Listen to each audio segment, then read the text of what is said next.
kubwira abanyarwanda uri perezida wa repubulika ngo abana bawe ngo bize hanze ngo bahitishamo ngo kujya mu babwira ko bajya mu gisirikare ngo bagira inama ngo babiri barabyemera abandi ntabwo undi ntiyabyemera. Ibyo bintu ntabwo abanyarwanda babikeneye. Nyakubahwa perezida wa repubulika Paul Kagame, abanyarwanda bafite ibindi bintu byinshi bibahangayikishije cyane, birimo imibereho yabo, aho imishahara yabo itabasha kubahaza, aho ubuhinzi bwajemo ikibazo tuteza bihagije nk'uko mbere byahoze, n'ibindi bibazo bigiye bitandukanye, ku buryo kuza uvuga ngo abana bawe ngo bagira inama, ibyo ni ibintu nk'umubyeyi bikureba, ntabwo bireba abanyarwanda bose. Icyo kintu kugira ngo ngisobanure neza, ibyo twese ababyeyi bashobora kubigira inama abana babo. Umuntu wese w'umubyeyi ashaka kubigira umwana we, hitemwo ibi, ariko iyo si speech ikwiriye kujya imbere y'abanyarwanda. Bari bategereje ko umukuru w'igihugu hari ikintu ababwira. Perezida wa repubulika turamwemera nka Kayunguruzo TV, ariko ntabwo twebwe twemera ibintu byose, haribyo tuba tugomba kuba twanenga. Icyo nta kibazo kirimo, kuko biri no mu itegeko nshinga ko dufite uburenganzira bwo kwisanzura tukagira icyo tuvuga tutemeranywa nacyo. Ikindi kintu nacyo cyo kuvuga ngo bamwe bavuga yuko ngo umukobwa wawe ngo uzamusigira ubutegetsi, ibyo nabyo ntacyo bimaze, ntabwo bitureba. Icyo dukeneye twebwe abanyarwanda muri rusange n'abakurikiye Kayunguruzo TV ni ubuzima bwiza n'imibereho myiza, igihugu giteye imbere kidafite amadeni nk'ayo gifite, aho abantu babona ibyo bakora. Mu Rwanda dufite abashomeri benshi cyane, ariko ikibazo ntabwo kigeze kivugwa. Dufite ibibazo bigiye bitandukanye. Nk'ubu ngubu natunguwe no kubona umumotari avuga yuko ibintu perezida wa repubulika yavuze rwose atari byo, hari ibindi bibazo bivuga, nk'ikibazo cy'abamotari bashaka gucibwa mu muhanda, uburyo basoreshwa amafaranga batanga siranse nyinshi.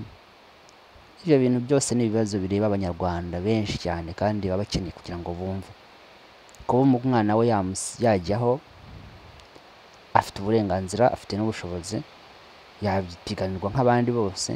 Ariko ikintu cy'abanyarwanda baba bakeneye ntabwo ari umuntu ubu ngubu cyane, baba bakeneye ahubwo ko batera imbere, bakamera neza, bakagira icyo aho bava n'aho bajya, bakazamuka mu mibereho yabo.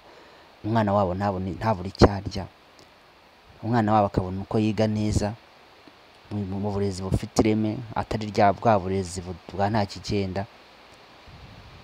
Nicyo kintu umunyarwanda aba akeneye kugira ngo abe yamenya. Ariko kumubwira ngo abana bawe ngo bahitishemo kujya mu gisirikare, undi ntiyabihitamo, ibyo ngibyo ntabwo bitureba abanyarwanda. Ubwo ni ubuzima bwite bwa nyakubahwa perezida wa repubulika, nk'umubyeyi uri mu rugo ufite kugira inama abana bityo bagomba guhitamo. Ibyo ni nako n'abandi babyeyi bandi basanzwe babikora ku bushobozi bwabo, nubwo wenda bo batabahitisha nk'ibintu bihambaye nka biriya. Impamvu twavuze ko ari ukutwirataho, nuko natwe twabasha kubashyira muri iyo nzego zikomeye, ariko bikaba wenda bamwe bitabakundira. Ariko rero niyo byaba byanagukundiye, si byo kuvugira mu bantu ngo babibwira abantu.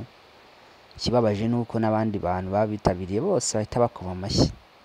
Iki ni ikigaragara yuko abanyarwanda ni indyarya, ntabwo ari abantu bafite n'icyo bamariye umukuru w'igihugu.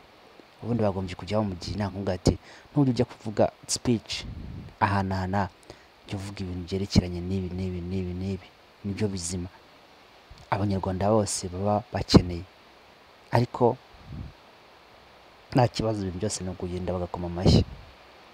Noneho aho yabajije ikibazo cyiza cyane ho cyo kubaza ngo ese gituma Afurika idatera imbere, ariko nabwo ikibabaje ni uko bamwe bagendaga babica ku ruhande, bamwe bavuga ibintu bagenda babona batitira bafite ubwoba. Ariko reka ntinde ku cyo Murigande Charles yahoze ari ambasaderi, akaba minisitiri w'uburezi, ndetse yabaye na minisitiri w'ububanyi n'amahanga, yanigeze no kwiyamamaza mu nzibacyuho we na perezida wa repubulika. Bigaragare ko Murigande Charles afite ubwenge rwose, yarasubije mu kibazo nuko abayobozi ba Afurika bashaka kurya bonyine ntibagire icyo baha abaturage babo.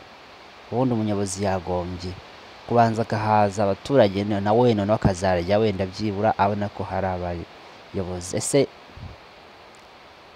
ni perezida wa repubulika yabwiraga? Abantu benshi niko bagiye bibaza kuvuga ati se ni perezida Kagame yabwiraga cyangwa se ni igitekerezo gusa yari atanze nk'umuntu w'umuhanga cyari kimuje mu mutwe?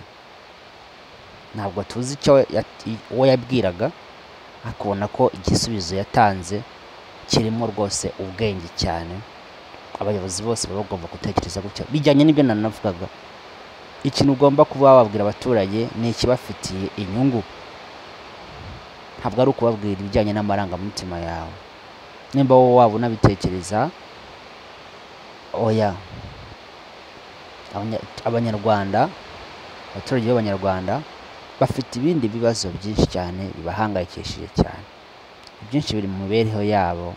Ibiribwa, mubona ko abantu bajya guhaha bakabona ibiribwa byarahenze, transport, mazutu irahenze, buri kintu cyose hari ubona gihenze.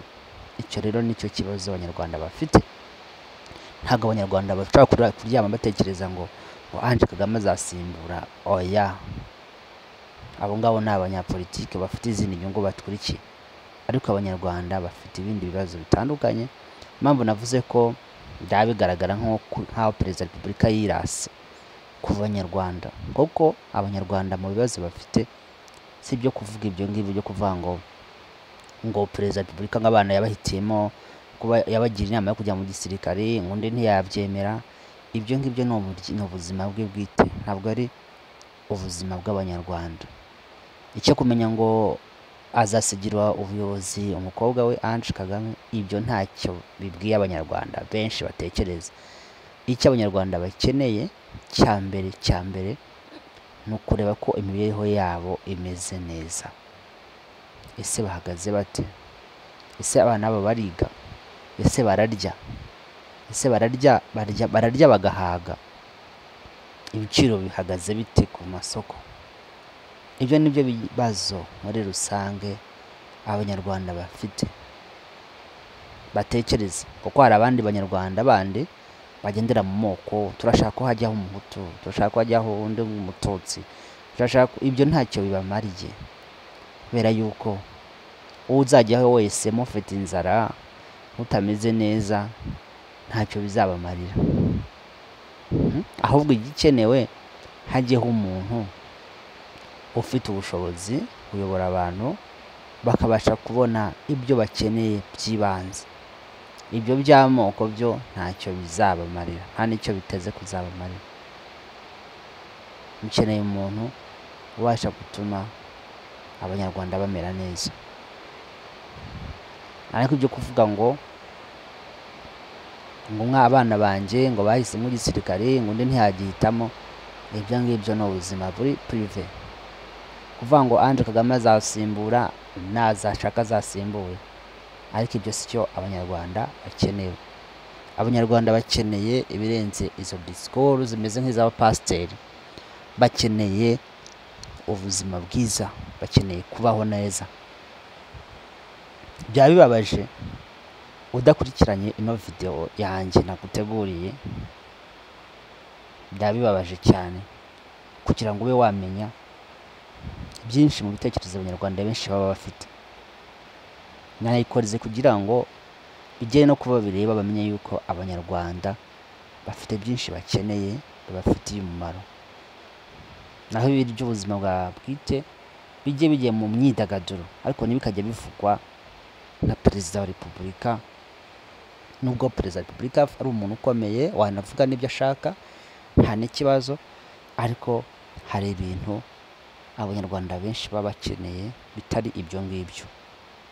Njye ntanze inama, kuko benshi banga kubivuga, ntanze inama kugira ngo nabo babirebe babikurikize, babe bakora ibintu abaturage bakeneye bashaka, ntibakore ibyo gusa bo bumva batekereza. Abaturage bakeneye kubaho neza, bakeneye imibereho myiza.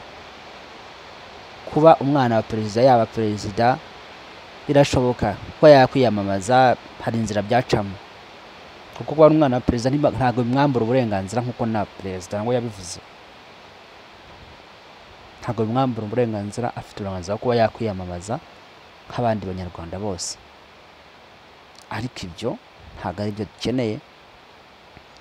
Dukeneye umuyobozi utubwira ibibazo dufite n'uburyo tugomba kubikemura. Urakoze gukurikirana Kayunguruzo TV, kora subscribe, ujye undebera ibiganiro byanjye byose kuko ndabakeneye cyane kurenza ikindi gihe cyose nari mbakeneye, kugira ngo dukomeze tube umuryango mugari. Ciao ciao.